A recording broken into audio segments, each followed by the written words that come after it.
ನಾವು ಕಳೆದ 25 ವರ್ಷದ ಮೇಲೆ ಇದು ಆಗಬೇಕು ಅಂತೇಳಿ ಪ್ರಯತ್ನ ಮಾಡ್ತಾ ಇದ್ದೆವು. ಮತ್ತು ಗ್ಲೋಬಲ್ ಇನ್ವೆಸ್ಟರ್ಸ್ ಮೀಟ್ ಆದಮೇಲೆ ಇದಕ್ಕೆ ಬಹಳ ದೊಡ್ಡ ಪ್ರಯತ್ನವನ್ನು ಹಿಂದೆ ಕೃಷ್ಣ ಅವ್ರ ಸರ್ಕಾರದಲ್ಲೇ ಪ್ರಯತ್ನ ಮಾಡಿದ್ರು. ಅವರು ಕೃಷ್ಣ ಅವರು ಎಕ್ಸ್ಟರ್ನಲ್ ಅಫೇರ್ಸ್ ಮಿನಿಸ್ಟರ್ ಆಗಿದ್ದಾಗ ಅವರು ಬಹಳ ಪ್ರಯತ್ನ ಮಾಡಿದ್ರು.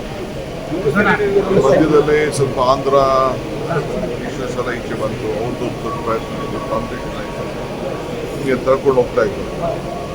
ಇವತ್ತು ಬೆಂಗಳೂರಿಗೆ ಒಂದು ಕರ್ನಾಟಕಕ್ಕೆ ಒಂದು ದೊಡ್ಡ ಸುದಿನ ಭಾರತವನ್ನು ಬೆಂಗಳೂರು ಮುಖಾಂತರ ಕರ್ನಾಟಕ ಮುಖಾಂತರದಲ್ಲಿ ನೋಡುವಂಥ ಒಂದು ಅವಕಾಶ ಮೊದಲಿಂದನೂ ಕೂಡ ಇಡೀ ವಿಶ್ವದಲ್ಲೇ ಎಲ್ಲೋದ್ರೂ ಕೂಡ ಭಾರತ ಬೆಂಗಳೂರು ಮುಖಾಂತರ ನೋಡ್ತಾ ಇದ್ರು.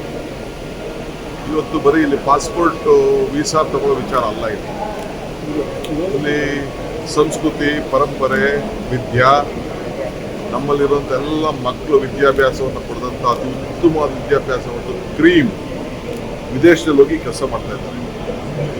ಆದರೆ ಸೆಪ್ಟೆಂಬರ್ 11 ಆದಮೇಲೆ ಇಡೀ ಪ್ರಪಂಚದಲ್ಲಿ ಕೆಲವು ಗಲಾಟೆಗಳು ಶುರು ಆದಮೇಲೆ ಅವರೆಲ್ಲ ಕೂಡ ಬೆಂಗಳೂರೇ ಇದು ಒಂದು ಐತಿಹಾಸಿಕವಾದಂಥ ಸ್ಥಳ, ಇಲ್ಲೇ ಒಂದು ಶಾಂತಿ ನೆಲ್ಲೀತದೆ, ಇಲ್ಲಿರೋಂಥ ವಿದ್ಯಾಭ್ಯಾಸ, ಇಲ್ಲಿರೋಂಥ ನಾಲೆಜ್ ಪವರು, ಟೆಕ್ನಾಲಜಿಕಲ್ ಪವರು ಯಾವುದಕ್ಕೆ ಆಗಲಿ ಫಸ್ಟು ಶುರುವಾಗೋದು ಇಲ್ಲಿಂದನೇ.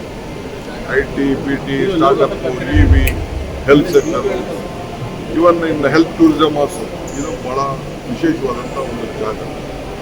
ಬ್ಯಾಂಕಿಂಗ್ ಸೆಕ್ಟರ್ ಇವತ್ತು ಕೂಡ ಮಹಾರಾಷ್ಟ್ರ ಆದಮೇಲೆ ಬಾಂಬೆ ಕಳೆದ ಮೇಲೆ ನೆಕ್ಸ್ಟು ಇಡೀ ದೇಶಕ್ಕೆ ಅತಿ ಹೆಚ್ಚು ಎಕ್ಸ್ಪೋರ್ಟ್ಸು ಟ್ಯಾಕ್ಸು ಕೊಡ್ತಾ ಇರೋದು ನಾವೇನೆ. About 40% of the export tax is from Bangalore.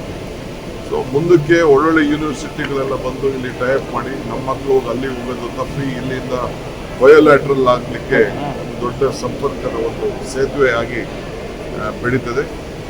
ಇದು ಬರೀ ಕರ್ನಾಟಕಕ್ಕೂ ಸೇತುವೆ ಅಲ್ಲ, ಭಾರತಕ್ಕೂ ಬೆಂಗಳೂರಿನಲ್ಲಿರುವಂಥ ಒಂದು ಸೇತುವೆಗೆ ಇದೊಂದು ಆಗ್ತದೆ. ಇದಕ್ಕೆ ನನಗೇನೇ ಕೆಲಸ ಇದ್ರೂ ಕೂಡ ಇದನ್ನು ಇವತ್ತು ಮಟ್ಟಕ್ಕೆ ಮಾಡಿ ಸರ್ಕಾರದ ಪರವಾಗಿ ನಾನು ಬಂದು ಇದನ್ನು ಪ್ರತಿನಿಧಿಸಬೇಕು ಅಂತೇಳಿ ಬಂದು ಈ ಒಂದು ಪವಿತ್ರವಾದಂಥ ಐತಿಹಾಸಿಕವಾದಂಥ ಪ್ರಾರಂಭದಲ್ಲಿ ಉದ್ಘಾಟನೆಯಲ್ಲಿ ಪಾಲ್ಗೊಂಡಿದ್ದೇನೆ.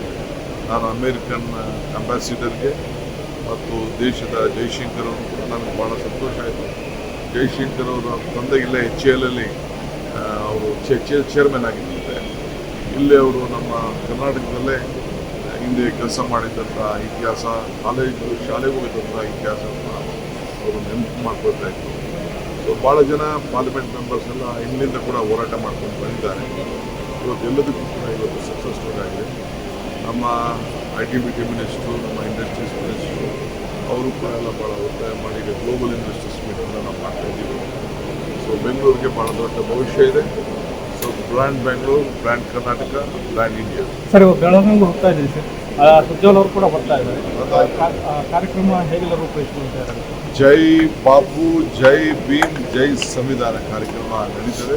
ಎಲ್ಲ ಸಿದ್ಧತೆ ಎಲ್ಲ ಈಗಾಗಲೇ ನಾವು ಪ್ರಾರಂಭ ಮಾಡಿದ್ದೇವೆ. ಇದು ದೇಶಕ್ಕೆ ಒಂದು ದೊಡ್ಡ ಸಂದೇಶ.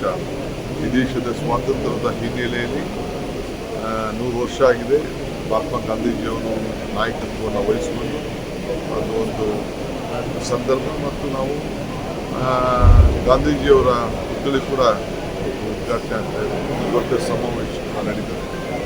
ಎಲ್ಲ ಸಿದ್ಧತೆಗಳು ಕೂಡ ಈಗಾಗಲೇ ನಾವು ಮಾಡ್ತಿದ್ದೇವೆ. ಸರ್, KPCC ಅಧ್ಯಕ್ಷರು ಬದಲಾವಣೆಗೆ ಒತ್ತಾಯ ಮಾಡ್ತಾರಲ್ಲ, ಕೆಲವು ಬೀಗ ಬೀಳುತ್ತಾ ಅಂತ ಸರ್? ನೋಡಿಯಪ್ಪ, ನಾನಂತೂ ಯಾವುದಕ್ಕೂ ಯಾವ ಸ್ಥಾನಕ್ಕೂ ಹುಡ್ಕೊಂಡು ಹೋಗೋದಲ್ಲ. ಇದು ಹುಡ್ಕೊಂಡು ಹೋಗೋದು ಸಿಗೋ ಸ್ಥಾನಗಳಲ್ಲ. ಇದು ಯಾರಿಗೆ ಆಗಲಿ ಆಫರ್ ಮಾಡಬೇಕು.